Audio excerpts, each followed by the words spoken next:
The recent report that Nigerians spending on daily needs such as food, clothing, housing, energy, and others in the first half of 2021 rose to 54.84 trillion naira is scary.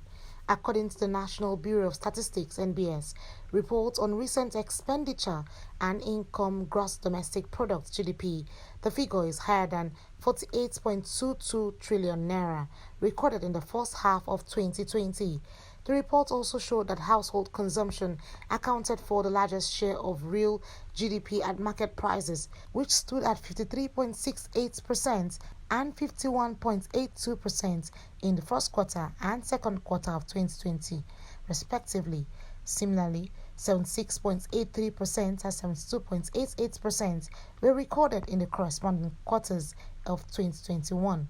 In a related development, the Global Alliance for Improved Nutrition (GAIN) and the Institute of Public Analysts of Nigeria (IPAN) have created the GAIN IPAN certificate course in laboratory analysis of food micronutrients.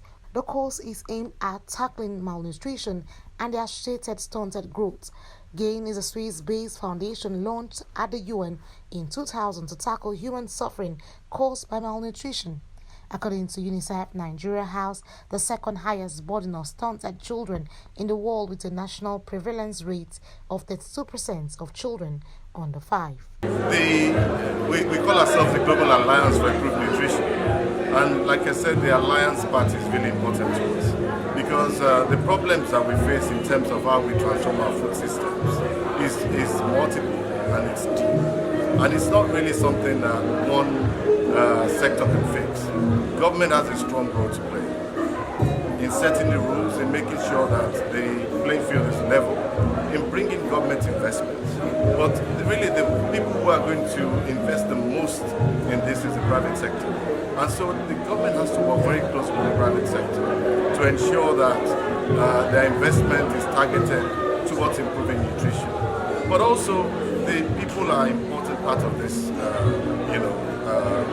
alliance, because we want people to demand more nutritious food, more safe food, which sends a message to the private sector about what and where they should invest. This initiative tries to do is to try and make us produce more nutritious food, and that is what he meant by that. So biofortification means we're going to ensure that the food that we're serving contains the micronutrients that make people of course nourished and not malnourished. We initiated this project in January 2021, that's this year, and we are done with the inception phase where we had a lot of research, scoping research, and the result from this research informed our design of the project, and we've been able to meet with stakeholders, and these key stakeholders were the ones you saw in the meeting today, and they are fully briefed about the project and they're ready to help us with implementation.